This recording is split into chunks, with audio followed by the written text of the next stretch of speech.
Hey everyone, I'm Harshini and I'm here with someone really special today. Our CEO, Sridhar Magaluvansa. He is the brain behind Dyadic Health and he's that kind of person who had a vision board even before vision boards were a thing. So let's get into it. Hi sir, thank you for joining me today. Thank you, Harshini. So all folks who are silently Googling Dyadic right now, can you please tell us what Dyadic Health actually is? Dyadic Health is about health of a relationship between two individuals. Those two individuals can be in any relationship. It can be a spousal relationship, parental relationship, or any other relationship. Why Dyadic now is definitely something everybody has to ponder. Where we are in the society right now, the connections between people are deteriorating. We are more isolated with this usage of electronics. We are not spending enough time with others, or we are not doing something to do properly, communicating, working together, and achieving better emotional health or mental health, or even to the extent of not being able to do our responsibilities properly in a relationship.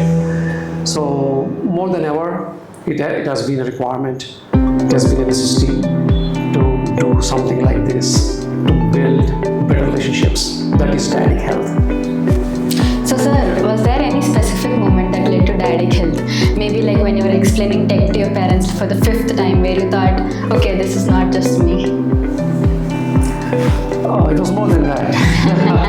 So there are many moments, right? And my journey has been like took me in many different directions. I wasn't sure if the opportunities I got as a child, if I was able to give to my children, even though probably they are living in a era where it's more affluent age, more gadgets, more things to do. I mean,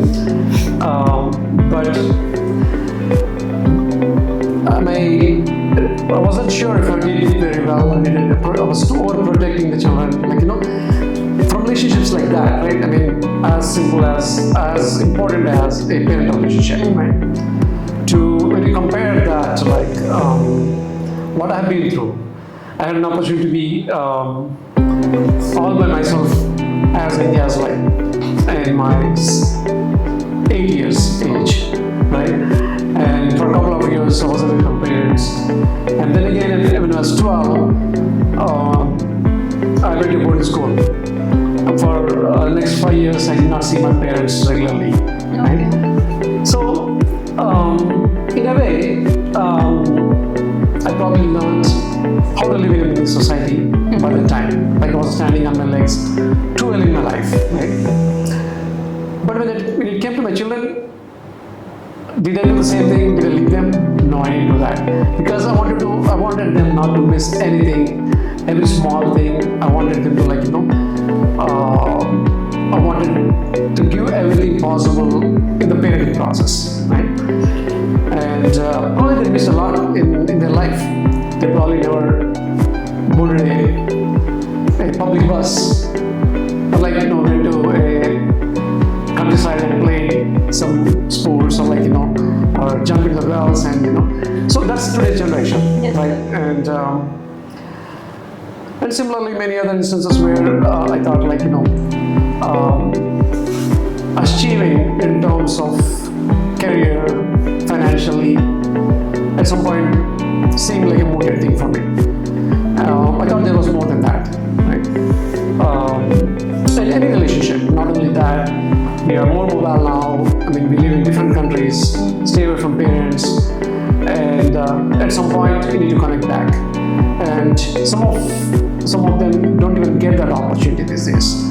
Once they are gone out of the country, they are gone for good. They cannot come back. And the parents sometimes they're okay with that. They want their children to be better, so they sacrifice that, especially in an environment. So for me, even though I was out of the country for a while, I decided early on I'm coming back. And spend the rest of my life with my parents, even though they didn't need me, like I came too early.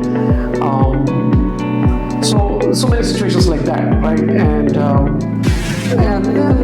like in many other relationships, similar problems, right? Like, one-to-one. So the siblings have problems these days. And the friends, you're not able to connect anymore. And intimate relationships are becoming even difficult for a period of time. Yes. I mean, not that they weren't difficult, and they were meant to be difficult, but they are becoming more and more difficult these days, right? So when I see these young people, I think they're going to suffer more than us. So we thought we had the difficulties, but still we were in a better generation. And we thought it was difficult, but I think it's getting to a point where this generation, and this is a lot of population now.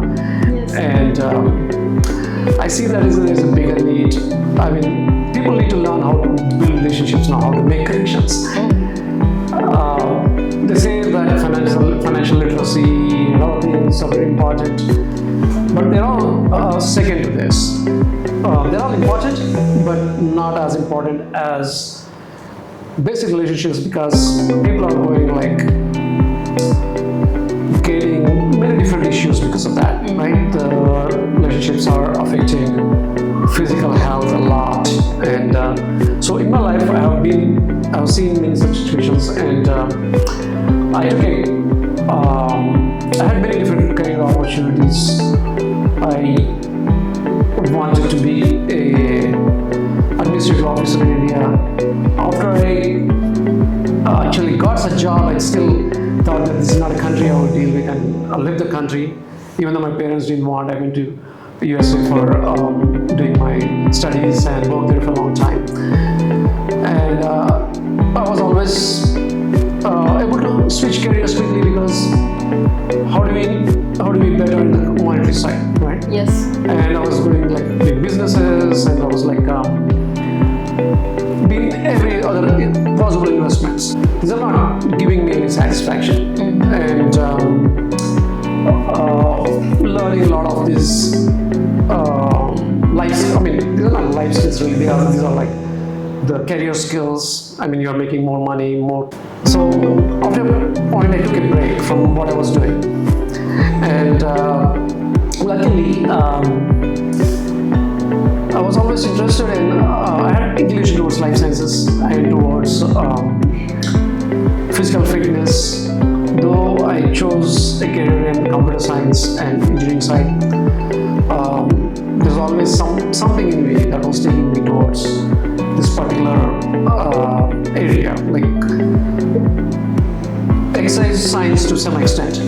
But then I realized that is not just sufficient to build relationships. Initially I thought, like, just fix yourself, do something physically, right, better, and you do marathons, you do this, in 40s I can do this, but still that is not what was really helping to connect in the relationships. And I took a good break for 4 years in my life, just doing this and trying to understand. I mean, you can call it a sabbatical, or like, in a way, like, searching for a passion.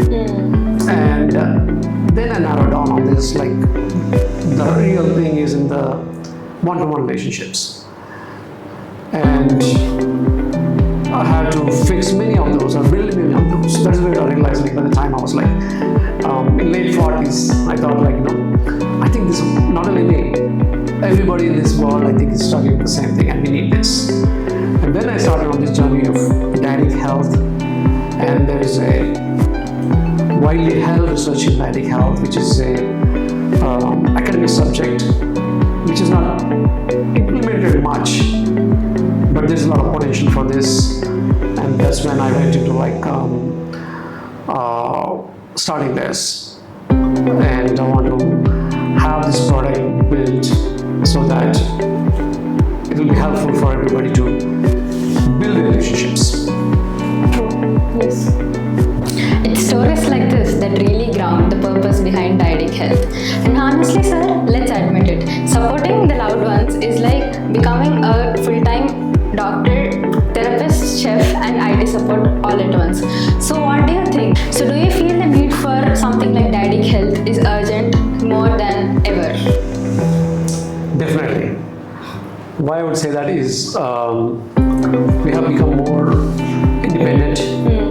This generation is more independent, more financially sustainable. They feel that the relationships are not necessary anymore.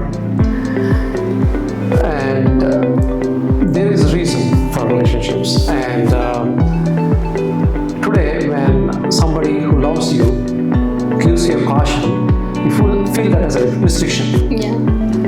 The caution is taken as a restriction, but in the days when relationships were working well, it was taken as a caution. And such customs may sometimes we will not understand, but we just followed blindly.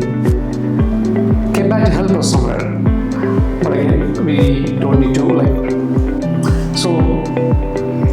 And those two things, like feeling that education is making you more independent and financially more independent, causing the independence, the degree of dependence between people is reducing. So that is the major cause. Not that there were not problems with the relationships before, but how we are solving them. Instead of solving them, we are instead of solving them, we are actually trying to make them worse. We are thinking we are running away from them. We should solve them, but we are actually trying to avoiding them, right? That is actually another bigger problem we are facing in the society. And finally, there have been wars, there was anarchy even before. That was more about physical anarchy, physical wars. But today, we also feel like there's ideological wars. The warfare is becoming much worse. We used to think there was more anarchy in the past. We read about the stories in the history, and there were problems with the civilizations, people. But today, I think we are more divided than before. More divided, more problems are coming in the societies. Trust factors in the local communities onwards. So that is a bigger problem. And the minds are corrupted these days, right? And we're actually becoming slaves to the electronics, and that is also another problem. And that is taking away the time we were supposed to spend with the loved ones. So I see, all these factors, I think, with this, I think definitely this is a time.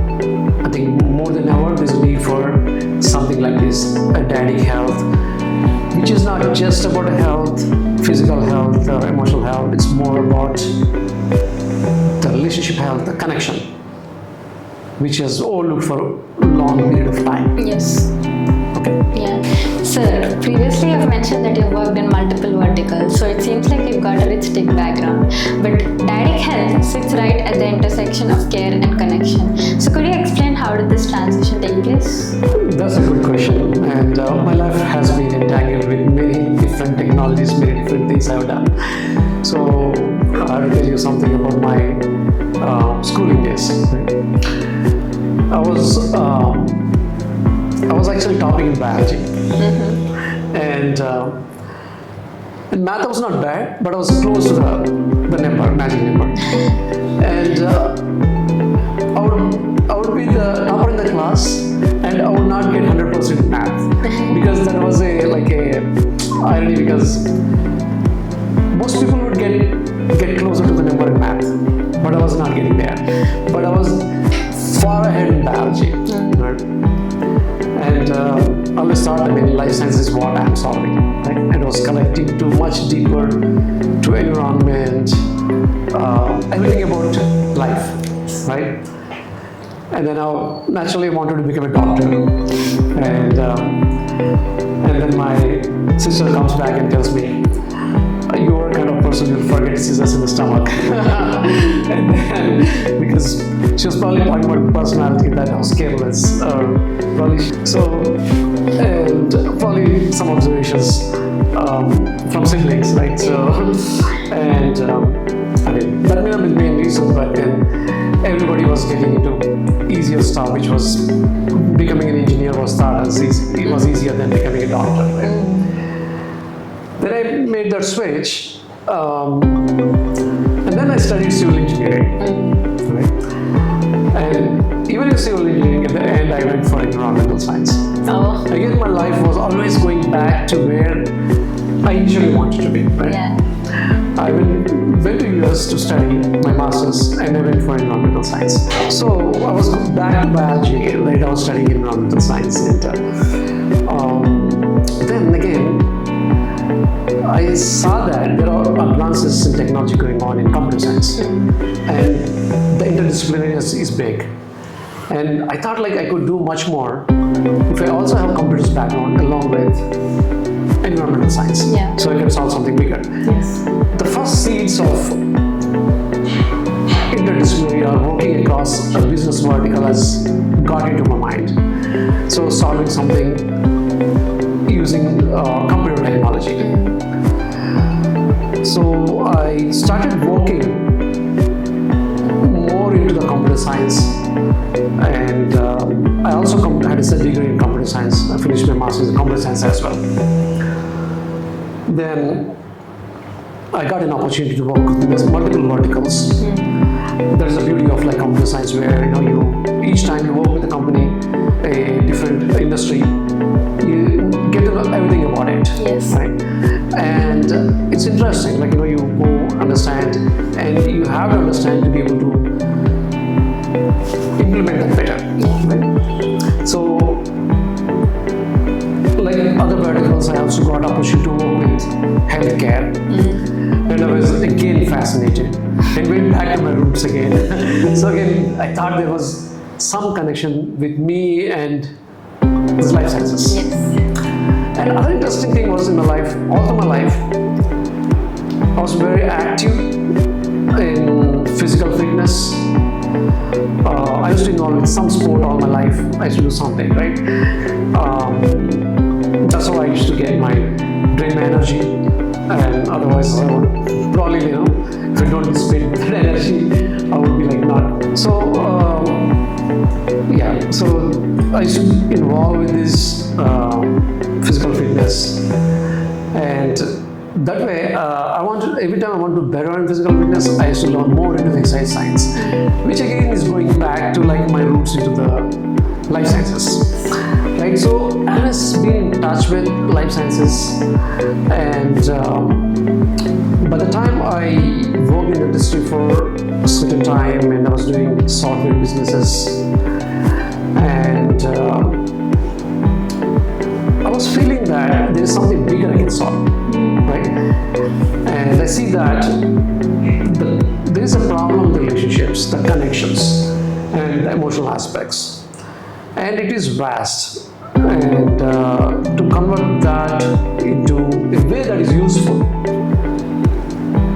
it didn't seem easier. And I was thinking like how I should connect these dots. I had taken major breaks from my career, and I was working more on this concept, right? How these relationships can be fixed and how we can do it better, all these things. Then I was trying to connect that to my background in computer science at the deep tech, and since I was always in touch with my deep tech aspects. And there's always, the challenge where when you start as a programmer, you're always thinking logic. Yeah. And all you do in life, like, you're not thinking of the other part of the brain. You're thinking like you're reasoning out, Yeah. right?